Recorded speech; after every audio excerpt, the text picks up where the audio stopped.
Patricia Monteau pour parler de connecter votre ange gardien en temps de crise. Bonjour Patricia. Et bonjour. Alors, donnez-moi quelques instants pour vérifier que tout va bien, que vous nous entendez et que vous nous voyez. Et je vais voir les derniers paramètres une fois. Est-ce que nous sommes déjà en ligne? Je ne nous vois pas encore. Il y a des personnes qui me demandent à rentrer. Je me charge de tout de suite dès que je vois que c'est en ligne. Je ne vois pas encore le live. Ah voilà, nous sommes déjà en ligne, nous sommes déjà 55 personnes, 56 maintenant, et ça commence à 66 et ça continue à monter. Je vous invite, mes chers amis, vous qui êtes là, qui venez juste d'arriver, de cliquer sur live, sur j'aime ou sur j'adore. Il y a déjà 81 personnes qui sont là.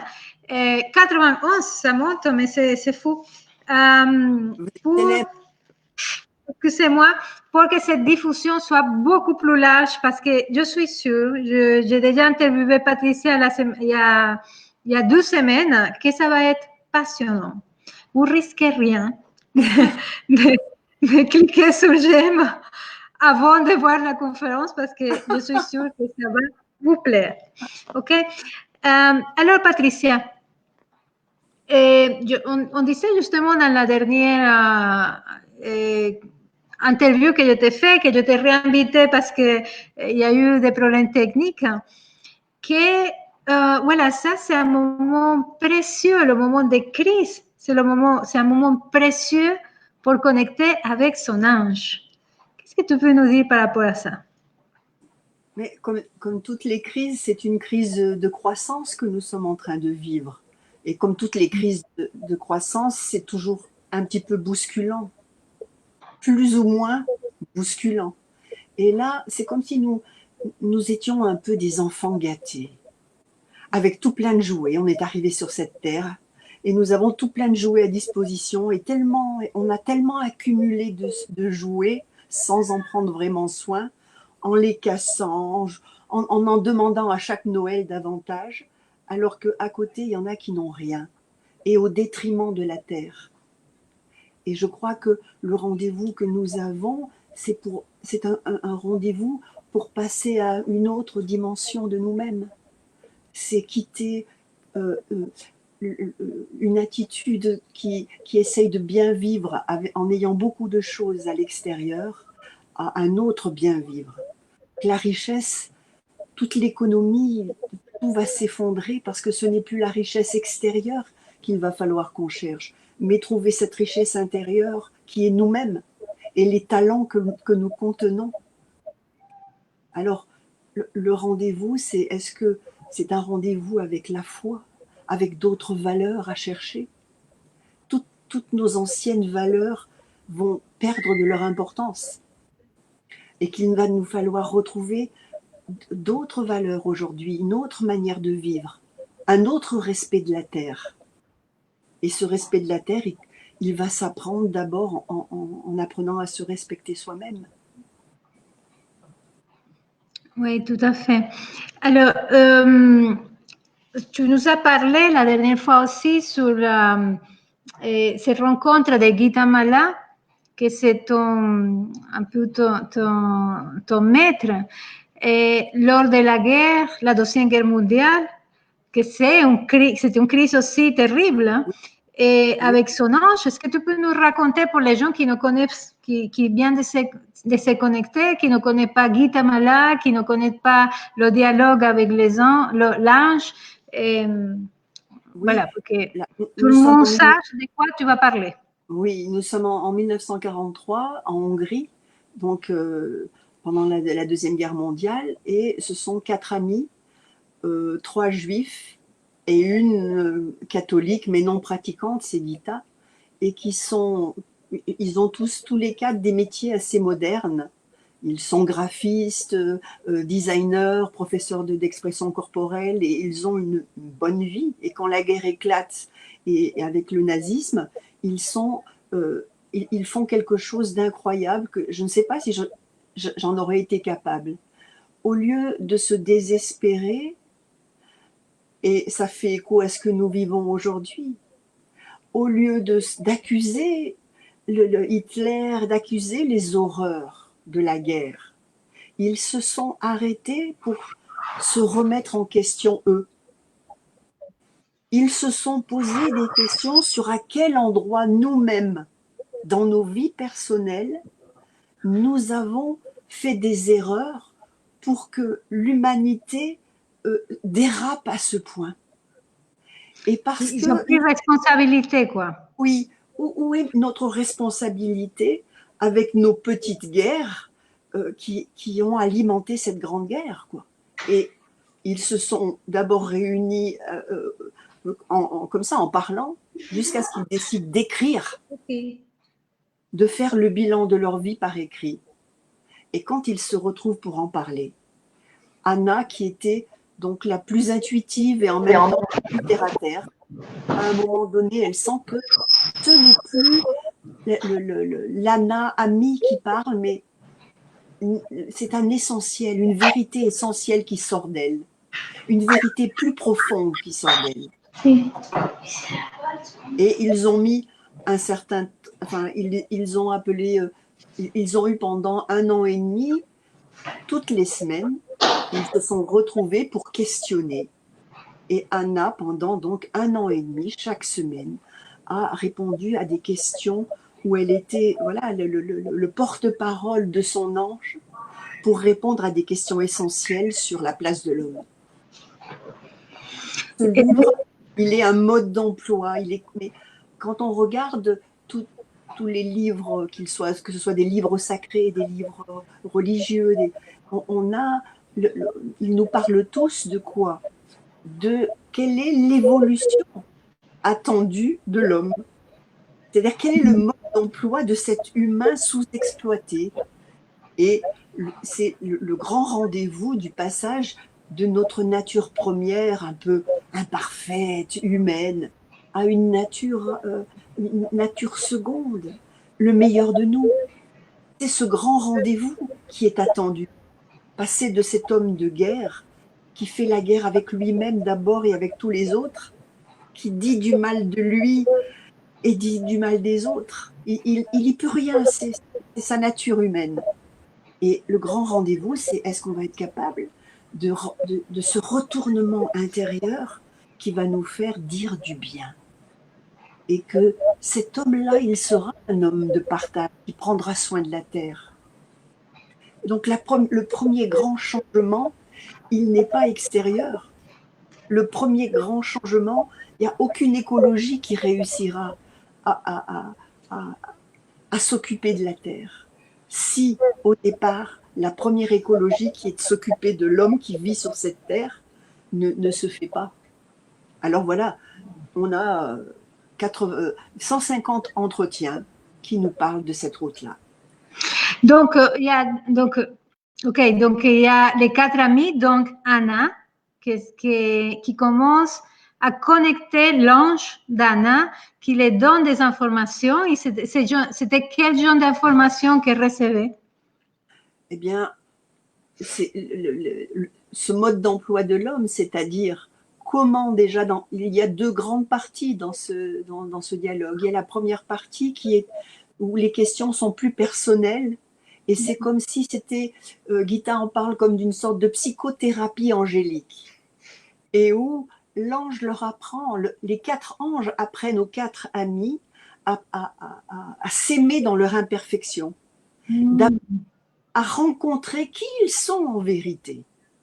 Et là, quand Gita en parle, elle dit, ben voilà, il nous a montré notre part d'ombre, et vraiment, c'était pas agréable de voir. On se voit tous gentils, faisant tout ce que l'on peut pour bien faire les choses, et puis finalement, ça se passe pas toujours bien. En vérité, on ne voit pas que nos souffrances, les souffrances de notre histoire, nous font déraper sans qu'on le voie. Et donc, les premiers, la moitié du livre, c'est un miroir que les anges tendent aux 4 amis pour qu'ils se voient en vérité, qu'ils s'aiment, qu'ils s'embrassent. Sache d'abord embrasser, alors tu pourras voler. Et une fois que nous avons embrassé notre humanité imparfaite, eh bien on a toutes des entretiens qui vont nous parler de quelle est la tâche de l'homme, à quoi sert l'homme, quelle est sa place dans la création. Et il est l'homme, si je vais le résumer, il est celui qui va faire le lien entre le monde créé et le monde créateur, entre la terre et le ciel. Il est ce moment intermédiaire, porte-parole de toute la création. Il est le seul qui peut faire ce lien par l'intermédiaire de l'invisible le plus proche de lui, qui est l'ange, et que quelque chose va s'embraser d'une autre nature, matière-lumière, comme Jésus a pu nous en montrer la route. Ok, donc d'ailleurs, je trouve que ce travail à l'époque, c'était très avant-gardiste parce que on ne parlait pas de développement personnel à l'époque. C'est une époque de souffrance et d'autres choses.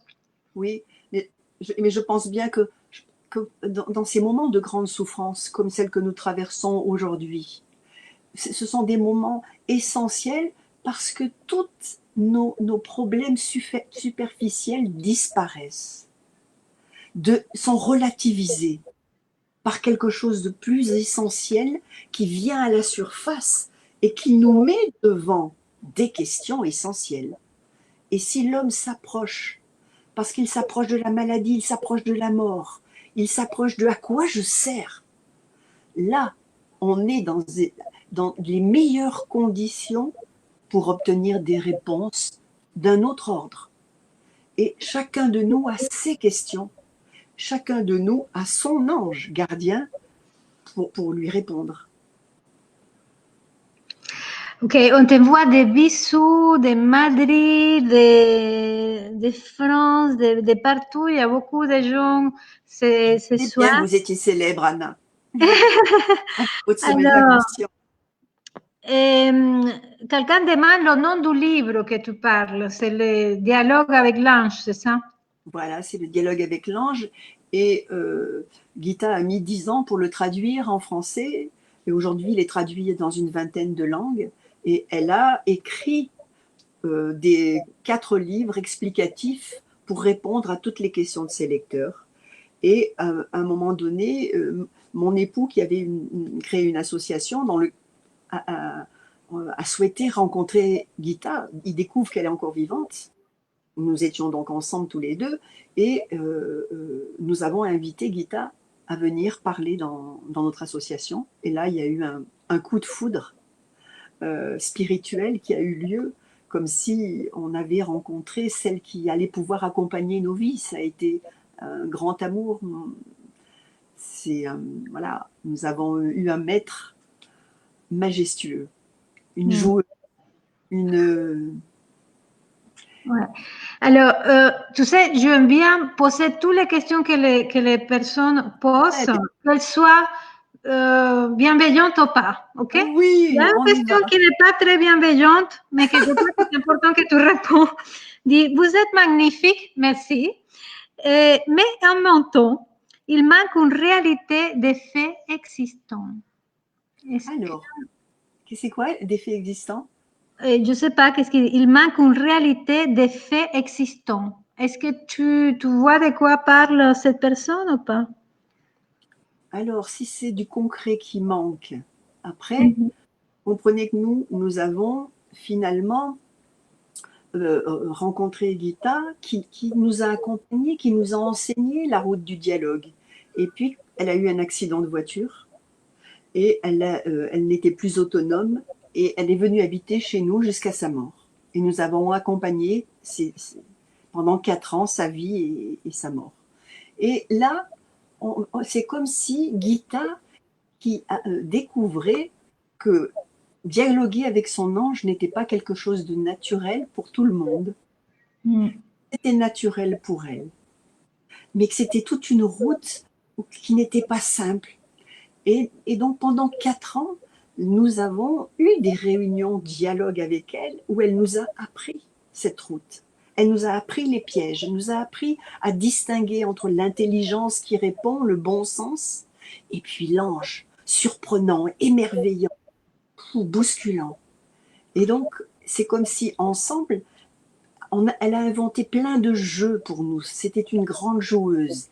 Ce n'était pas, moi j'attendais quelqu'un d'un peu sur un nuage, avec voilà, très très sobre, et j'ai rencontré une mamie dynamite qui était pleine de vie, de bonne vie, et elle nous a éduqués. Alors aujourd'hui, tout ce qu'elle nous a transmis, nous le transmettons à notre tour, et moi j'ai à mon tour inventé plein de jeux. Aujourd'hui d'ailleurs, tous les jours, j'offre un jeu aux gens de mon association par Internet, puisqu'on ne peut plus se voir. Et allez, est-ce qu'on peut apprendre à jouer avec le meilleur de soi? Est-ce qu'on peut apprendre d'abord à jouer avec soi pour après rencontrer son ange? Pour quelle raison? Pour une seule, c'est découvrir ce pourquoi nous sommes faits. Je sers à quoi? Et nous avons tous un ange gardien qui est gardien de quoi? De notre légende personnelle. On est sur Terre pour quelque chose, ben, il faut peut-être qu'on prenne un peu le temps de chercher ce pourquoi on est venu sur Terre. Et c'est comme si, à notre naissance, il y avait une séparation entre une partie de nous qui est une partie intuitive, une partie énergie, et puis une partie matière, entre une partie qui sait les choses et une partie qui les fait. Mais c'est nous, les deux, c'est nous, mais ils sont séparés. Depuis que nous sommes nés, imparfaits, nous ne voyons plus notre ange qui pourtant est là. Et peut-être que toute notre route, c'est par n'importe quel moyen, par n'importe quelle voie spirituelle, de retrouver cette partie de nous qui sait à quoi on sert. Et Patricia, cet ange, il est toujours avec nous. Il nous abandonne, entre guillemets, jamais. Je crois que c'est nous qui l'abandonnons. Ouais. L'ange ne peut pas nous prendre de force. Notre ange ne peut pas nous répondre de force. Il peut, par des événements, nous mettre en situation de questionnement, par des maladies, par des événements qui nous arrivent. Mais si l'homme ne fait pas le premier pas pour le questionner à l'endroit où il a besoin d'aide, à l'endroit où il sent un manque, eh bien, nous sommes deux orphelins. Lui, il sait, mais personne ne le questionne. Nous, on fait et on fait n'importe quoi. On ne fait pas ce pourquoi nous sommes nés. Alors on a plein de problèmes. Et aujourd'hui, la Terre, elle hurle de cette multitude d'hommes qui font n'importe quoi. Oui, qui sont déconnectés en fait. Voilà, qui ne sont plus dans un lien avec l'évolution de la vie, avec Dieu, avec la foi, c'est comme si l'homme pensait qu'il était tout seul et qu'il était un enfant roi, pouvant faire ce qu'il veut de cette terre. Alors il s'est mis à consommer. Tant que c'était jouable, c'était jouable. Puis après, il y a eu une surconsommation. L'homme, il a d'abord dû apprendre à avoir un ego. C'était pas simple de sortir d'un monde un peu de tribu de nous pour s'extraire et être un individu unique, un moi. Et donc il a appris à avoir des choses à lui, à consommer. Et là, c'est comme si c'était l'heure de passer à autre chose, parce que la surconsommation de l'Occident, c'est celle-là qui est de la folie. La consommation est juste. C'est la surconsommation de choses inutiles au détriment de gens qui n'ont rien. C'est une folie. C'est une folie. Cet enfant gâté qui affame le reste du monde. Et donc, c'est se reconnecter avec l'homme d'amour, le meilleur de nous, l'homme de foi, l'homme qui aide, l'homme qui aime. Et c'est ça les questions essentielles. on doit passer de celui qui dit comment je peux avoir de plus en plus de choses à l'homme qui va se poser des questions, mais comment je peux servir de mieux en mieux la vie. Tout à fait. Je m'emballe. Alors, je ne sais pas du tout si j'ai répondu à la question de cette personne, mais... C'est parfait. En tout cas, moi, je trouve que c'est magnifique ce que tu viens de dire. Et Patricia, les gens nous demandent comment connecter son ange. Alors, avant de pouvoir connecter son ange, il faut d'abord se connecter avec soi-même. Je crois que tant qu'on ne sait pas rencontrer nous-mêmes dans nos imperfections, et tant qu'on ne les a pas embrassés, on ne discute qu'avec nos petits démons intérieurs, discute avec notre histoire.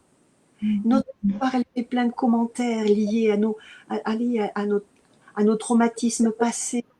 Alors on tricote des choses répétées, 100 fois répétées.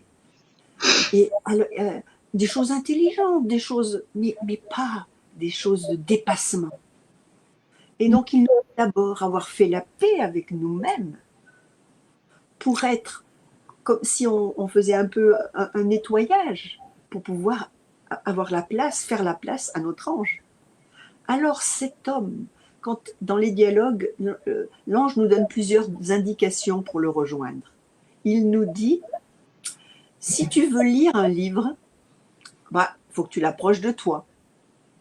Si tu veux me lire, il faut que tu t'approches de moi. J'habite dans le sourire. C'est beau.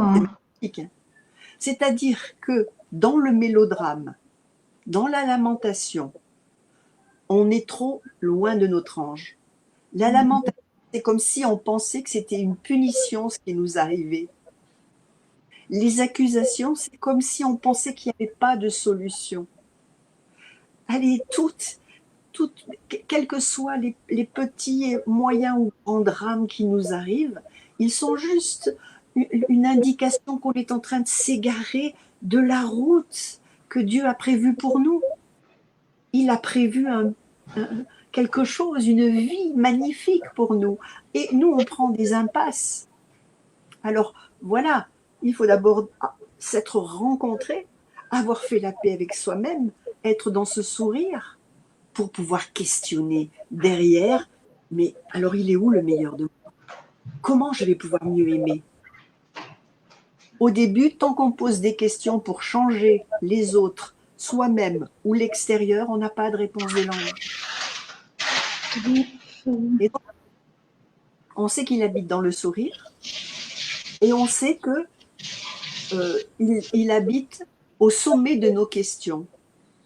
Je suis au sommet de tes questions. Je ne peux te parler que de là. Là aussi, c'est une citation des dialogues. Est-ce que tu peux nous expliquer qu'est-ce que ça veut dire? Parce que c'est un peu énigmatique. Alors, c'est bien. Disons que si nous voulons avoir une aide de notre ange, là où nous n'arrivons pas à résoudre nous-mêmes nos problèmes de vie. Comprenez que le rendez-vous, c'est toujours un problème de vie qui nous indique qu'on n'est plus dans la direction de ce pourquoi nous sommes faits. Alors, on a un problème, un obstacle. Et à cet endroit-là, quand on est un peu débutant, on crie « Au secours, mon ange, viens m'aider ». Et on pense que ça va suffire. Excusez-moi, mes enfants ont décidé aujourd'hui de faire tout le bruit du monde. Je ne sais pas si vous entendez. Bon, c'est la vie, hein? C'est le confinement. Désolée. Au début, et moi je le pensais aussi, qu'il suffisait de dire moi, mon ange, j'ai un problème avec ma santé, j'ai un problème avec mon mari, au secours, viens à mon aide. Et je pensais que c'était suffisant. Ah mais non, il faut, pour que l'homme et l'ange se rejoignent, il faut que l'homme fasse la moitié de la route, alors l'ange peut faire l'autre moitié de la route. Et il se passe ça, c'était un geste qu'il a adoré faire. Et l'homme, il faut qu'il prenne conscience de exactement à quel endroit il a un problème. Quel est son problème? Quelle est sa responsabilité? Et que là, quand il l'a vu, il puisse questionner en demandant, la question centrale, c'est quel est le pas de vie qui est attendu de moi et que cet événement un peu douloureux réclame. Donc, si on veut que notre ange nous réponde, il nous faut poser une vraie question, sincère, où on s'est mis à nu, où on a été totalement transparent. J'ai besoin de toi là. On pose une question, donc c'est le début du dialogue, il commence toujours par une question. Il commence toujours d'abord par se présenter. Si je devais résumer, les 5 étapes, c'est P, Q, S, R, A. Présentation, question, silence, réponse et acte. D'abord. Donc, c'est nous qui nous présentons à l'ange. On dit bonjour, mon ange, voilà. Je m'appelle Vanessa Andrea, etc. Lui dire qui nous sommes dans l'instant. C'est pour ça qu'il faut se connaître un peu. Pour dire, voilà, voilà où je suis. Pas seulement extérieurement, intérieurement. Donc il faut se connaître pour savoir qui on est dans l'instant. Et qui je suis dans le problème qui m'arrive. Quelle misère, quelle imperfection je suis. C'est ça, se présenter à nu. Le reste du temps, on passe son temps à cacher nos imperfections. Le premier pas vers notre ange, c'est de pouvoir les lui dire. Le deuxième pas vers notre ange, c'est maintenant je vais questionner pour entendre où est la route vers mon meilleur. Quelle femme, quelle autre dimension de moi est attendue? Alors on questionne. Et quand on a trouvé cette question vitale, quoi, il y a un temps de silence intérieur.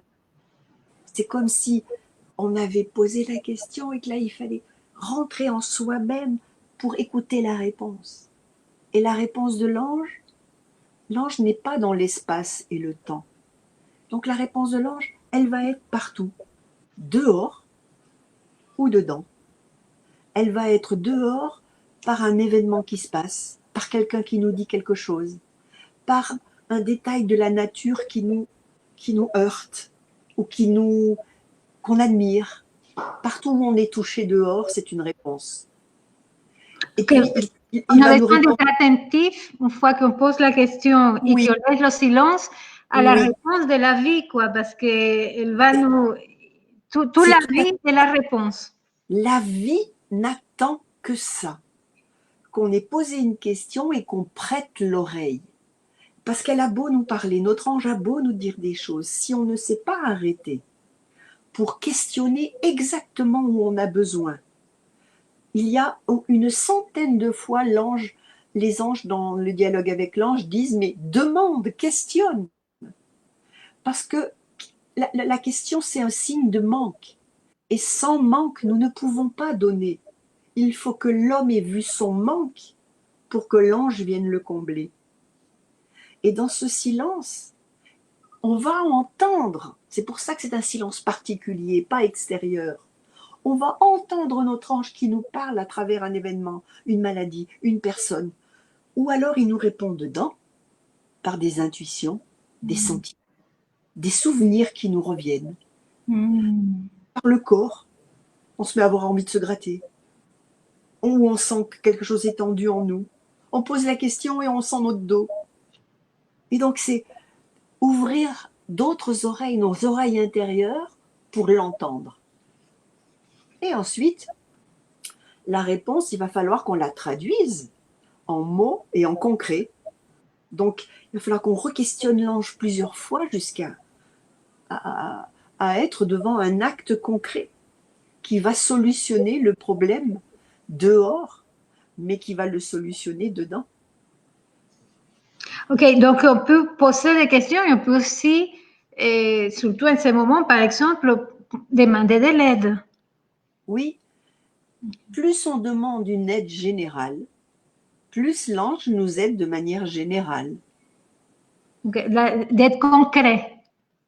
Plus on va demander du concret, c'est-à-dire dans cette période de confinement, on a des questions, on va dire que le confinement, il ne fait que accentuer le problème de chacun.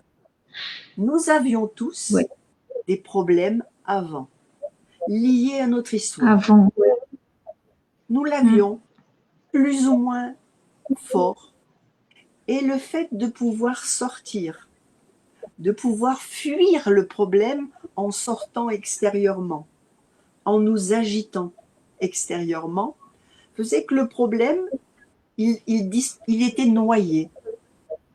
Hélas, le fait de ne plus avoir la possibilité de fuir, nous sommes confinés avec nous-mêmes. C'est avec nous-mêmes, misère et nos imperfections que nous sommes confinés. Alors nous sommes dans un face-à-face douloureux. Parce que d'habitude on fuit et là on ne peut plus. Donc là, chacun va avoir des questions totalement différentes. Mais cette souffrance va nous mettre tous face à où est le problème de Patricia aujourd'hui. Et la réponse, elle sera solution dans cette période de confinement pour mieux vivre l'endroit où on n'y arrive pas. Mais c'est un nouveau mode de vie qu'on va découvrir, qui sera à remettre dans notre vie après. C'est comme si nous étions dans un écrin pendant quelques mois. Un écrin pour ne faire plus que ça. C'est quoi ma vraie vie? C'est quoi l'essentiel? Est-ce que je suis en train de passer à côté de ma vie ou est-ce que je suis en train de vivre ma vie? Et toutes les fois qu'on souffre, c'est qu'on passe à côté. Questionner son ange, c'est revenir sur le bon chemin de nous-mêmes. Merci Patricia. Alors, une question, et justement, comment, parce que parfois je vois des gens qui me disent, je ne sais pas, qui vont me raconter un rêve, ok? Et qui vont traduire ce rêve d'une façon que je ne le vois pas comme ça. Tu vois, plutôt négatif. Ma mère, elle vient, attends, j'ai eu des rêves d'un serpent et elle va donner à ça une connotation négative. Je dis, mais pourquoi le serpent serait négatif? Est-ce que, tu sais, pues, cette histoire judéo-chrétienne du serpent, elle va lui donner un truc négatif. Donc, comment faire pour l'interprétation aussi des signes que la vie, que l'ange va nous envoyer? Parce que je crois que là, il y a un petit piège aussi. Ah, c'est très, très, très intéressant cette question. Parce que il y a sans arrêt, comme vous dites, des signes par les rêves, par des événements. Et soit c'est notre intelligence qui va les interpréter, soit on va questionner pour connaître leur sens. Il y a des interprétations de bon sens, mais qui ne nous donnent pas le sens pour nous. Et il n'y a pas d'interprétation collective des rêves. Il y a chaque fois un message personnel de notre ange à décoder. Et moi, comme j'étais un peu trop sérieuse, appliquée, j'avais du mal, on doit tous trouver notre propre forme de dialogue. Et moi, la forme de dialogue que j'ai trouvée, dont je parle dans ma conférence du sommet de la conscience, c'est le dialogue miroir. Et j'utilise ce dialogue miroir pour les rêves aussi, qui sont non pas des images extérieures, mais des images intérieures. Et chaque fois que j'ai un rêve, la première chose que je me pose comme question, c'est où est-ce que ce rêve m'a touché? Parce que toucher, ce n'est plus l'intelligence. On quitte la tête pour le cœur avec une simple phrase. Si on se pose comme question, qu'est-ce que ça veut dire? On réveille la tête avec la mémoire et l'intelligence. Si on se pose la question, qu'est-ce qui me touche dans ce rêve? Immédiatement, c'est le cœur qui dit. Et le cœur, il va à l'essentiel du message. Alors après, j'ai mis en place 5 étapes. Qu'est-ce qui me touche? qu'est-ce qui me touche exactement? Alors on est encore plus pointu. Et où est-ce que ça parle de moi? Et quand on se pose la question, on la pose à notre ange. Où est-ce que ça parle de moi? Immédiatement, on se voit dans une situation de vie aujourd'hui, éclairée par le rêve. Et que ce soit nos rêves, que ce soit n'importe quel dialogue diurne, le rêve c'est un dialogue nocturne, mais où nous n'avons plus d'extérieur, c'est notre ange qui nous parle. Après, il y a différentes sortes de rêves. Il y a des rêves de compensation et puis des rêves d'enseignement. Mais quoi qu'il en soit, si on se pose la question, chaque rêve est un double miroir, nous donne un double reflet de nous-mêmes. Qui nous sommes et qui nous pourrions être. Tous nos dialogues nous font faire cette traversée. Voilà qui tu es aujourd'hui. Voilà qui tu pourrais devenir. Et notre ange, il ne sert qu'à ça, à nous faire sans arrêt, chaque fois que nous le questionnons, cette traversée dans voilà qui tu es. Est-ce que tu es capable de te regarder en face, sans vaciller? Voilà ta responsabilité aujourd'hui dans ce problème. Voilà ton imperfection. Et voilà qui tu pourrais devenir, si tu t'aimes.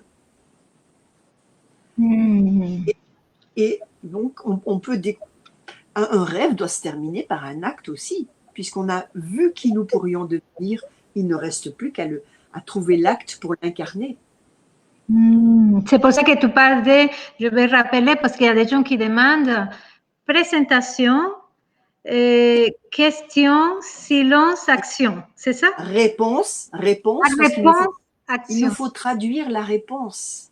Oui. Elle nous arrive sous forme d'intuition un peu vague, il faut que nous la traduisions en mots clairs, humains. Et puis acte, c'est-à-dire que c'est comme si nous étions, c'est un inspire et un expire, on est inspiré par notre ange, et il faut qu'on expire sur terre un acte concret. C'est dans la matière que nous devons changer. Et le dialogue n'est pas que un échange, il est à mettre dans un concret, dans un acte concret. Alors Patricia, on demande comment faire la différence entre notre ange et le mental. Alors, cette question-là, elle était posée régulièrement à Gita et elle répondait toujours la même chose. Elle disait, si tu te poses la question, c'est que ce n'est pas ton ange. on sait quand c'est la signature. Si on se demande, c'est mon intelligence ou est-ce que c'est mon ange? La réponse, elle y est. Si tu te poses la question, c'est que ce n'est pas lui. Car quand c'est l'ange, il y a un tel étonnement, une telle réjouissance, quelque chose qui est tellement bouleversant d'un autre ordre. On se sent aimé. Quand c'est l'intelligence, on explique. On trouve des explications logiques. Ah, mais elles peuvent être bien, ces explications. Quand c'est l'ange, on se sent aimé, on se dit, mais c'est possible qu'il m'ait vu à ce point. Puis c'est possible qu'il me voit grande à cet endroit.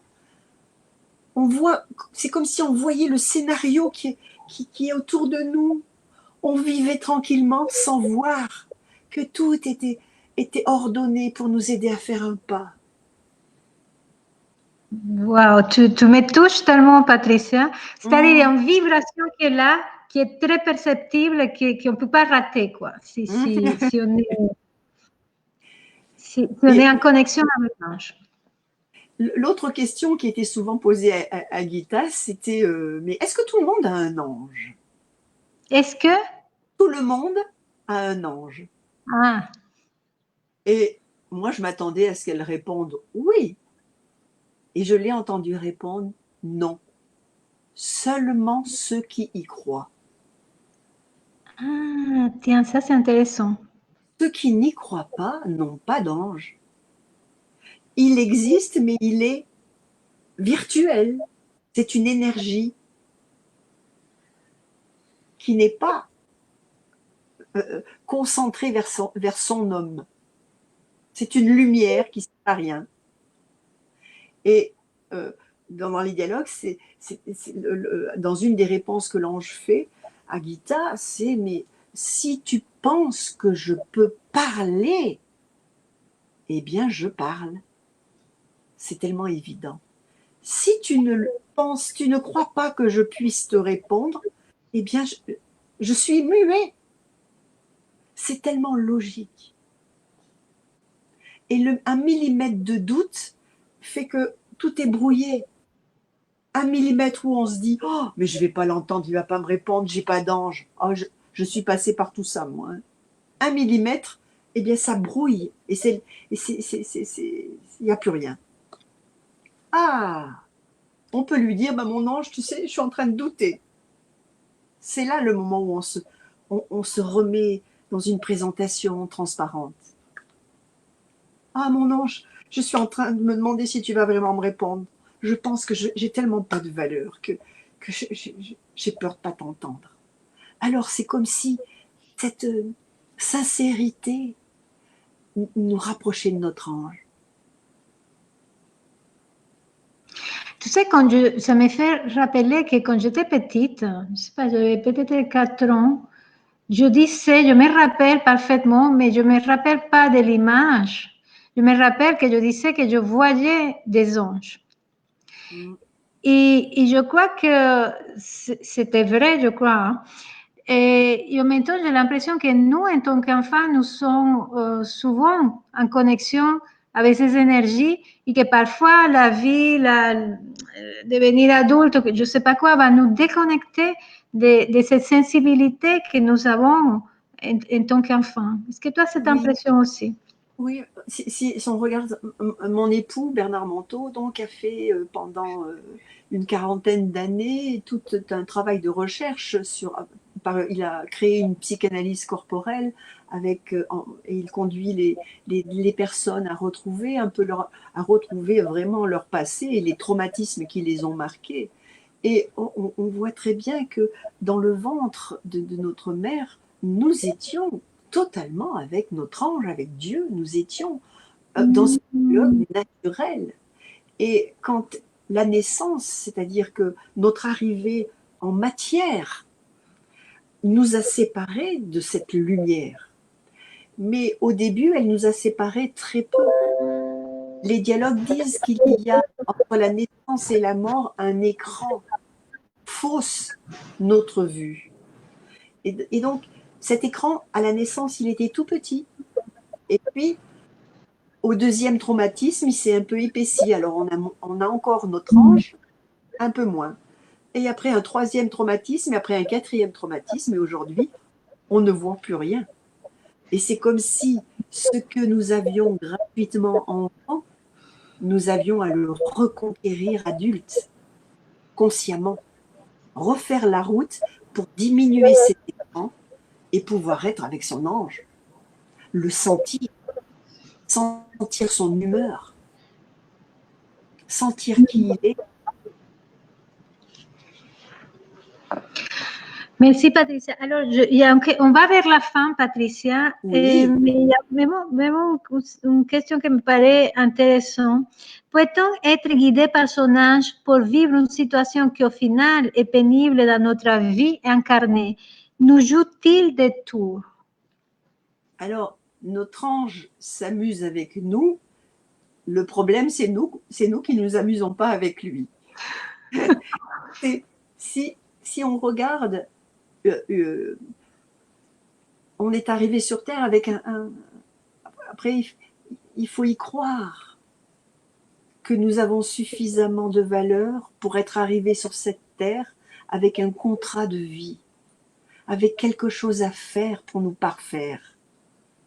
Comme si c'est C'est une vie, la nôtre, qui n'est pas Patricia Manteau. C'est une vie qui me dépasse et qui aujourd'hui s'appelle Patricia Manteau. Mais c'est une vie plus large que ça.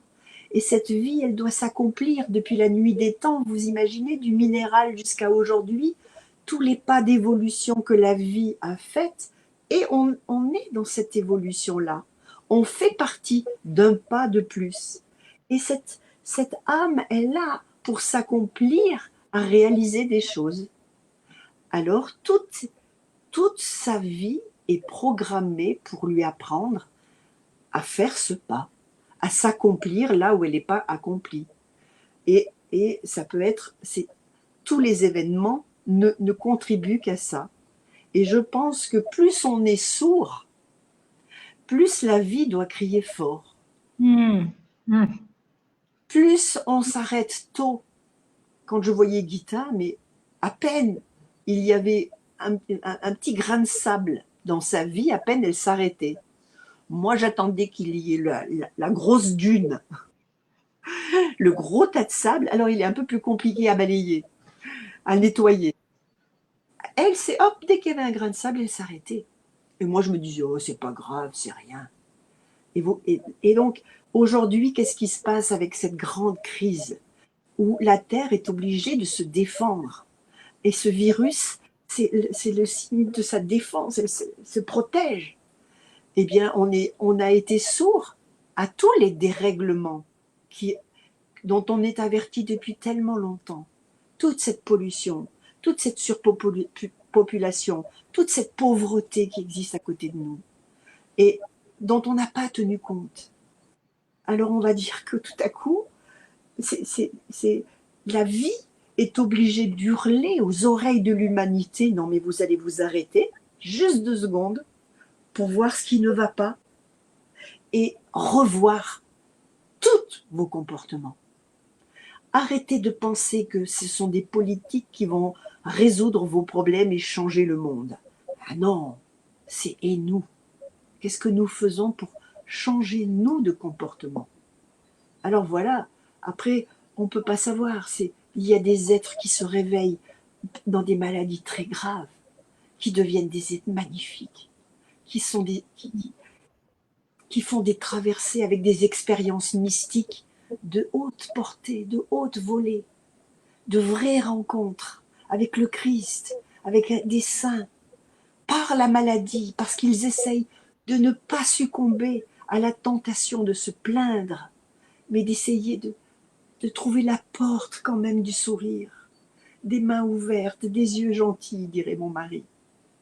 Et que continuer dans ce chemin de croix que peut être une fin de vie, par exemple, à ne pas être dans l'accusation et dans le vouloir retenir tout ce que l'on perd.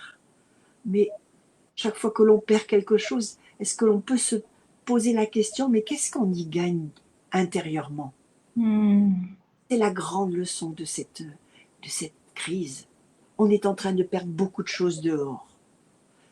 Pour que l'homme se pose des questions, mais je vais y gagner quoi dedans? Si nous n'y gagnons rien dedans, nous allons devant une grande dépression, parce que nous n'aurons plus tous ces produits de consommation que nous avions avant. L'économie s'effondre, mais oui, elle s'effondre, parce qu'il va falloir trouver une autre richesse que celle extérieure. Une autre consommation. Merci Patricia, j'étais touchée plusieurs fois dans cette conversation par ton amour que je ressens très fort et par ces mots tellement justes que tu nous as partagés.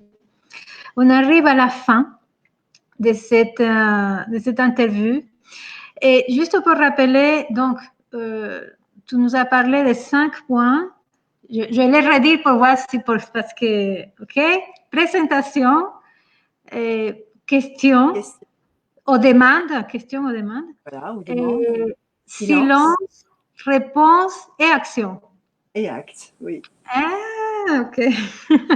Voilà, ça, c'est un dialogue complet. OK. Jusqu'à l'acte, c'est un dialogue complet. Voilà ce que c'est qu'un dialogue avec l'ange. C'est ces 4 étapes, 5 étapes. Merci, merci Patricia. Est-ce que tu veux dire un petit mot de fin? Parce qu'on a déjà, à la fin. Est-ce que ce magnifique rendez-vous que cette crise nous offre, cette grande crise de croissance, va nous rendre moroses, ou est-ce qu'elle va, ce grand rendez-vous va nous rapprocher de notre foi, de notre ange? Est-ce que privés de l'extérieur, nous allons en profiter pour vivre avec l'intérieur de nous et s'arrêter pour questionner notre ange? Perdu. On a perdu un dehors, on a perdu un dedans. Est-ce que nous allons pouvoir profiter de ce confinement extérieur pour être confinés avec les 2 parties de nous? Notre partie humaine, imparfaite, qu'il va falloir embrasser avec tous ses agacements, et notre partie divine, qui, elle, va nous conseiller sur la suite de notre vie quand on sortira de ce confinement. Nous avons tous à trouver une nouvelle vie. Tous. Alors, tous ces morts n'auront pas servi à rien. Il n'y a plus qu'un. Merci, ma chère Patricia. Merci. Il est Merci. passé à toute allure ce temps. Hein? Il est passé à toute allure ce temps avec vous. Tu vois. Bon, je vous invite, mes chers amis, je vous avais dit que vous pouvez faire confiance, de que ça va être magnifique et c'est le cas. Et je vous invite à continuer à cliquer sur j'aime et sur j'adore. Wow, j'ai plus de batterie, mais bon, je vais finir l'entretien. Et je crois que là, on vient de passer un moment de qualité que beaucoup de gens ont besoin d'entendre. Patricia parle de la foi. C'est pas la foi, on ne parle pas ici de religion, c'est la foi intérieure, cette foi que nous avons perdue. Je crois que c'est tellement important qu'on la reconnecte. Et parfois, une vidéo, un clic peut changer la vie d'une personne. Soyez ce canal qui peut transformer des vies. En cliquant sur j'aime, en partageant aussi cet entretien magnifique, cette mot, j'ai savouré chacun de tes mots parce que chacun de tes mots, c'était tellement délicieux. Merci beaucoup. Et merci à vous. Jeudi, nous avons notre soirée conte. Ça va être pour enfants et adultes. Vous pouvez vous connecter avec vos enfants. Ça va être très beau. Un conteuse va venir à nous raconter un très, très beau conte. Et j'ai pas encore, elle m'a pas dit, elle voulait pas me dire le titre. C'est une surprise même pour moi. Mais vous allez découvrir ça jeudi à 18h. Merci, ma chère Patricia. Merci. Bonne vie à vous. Pour qui tu es, merci pour ce moment précieux que tu viens de nous offrir. OK? À très bientôt. À bientôt. OK, stop.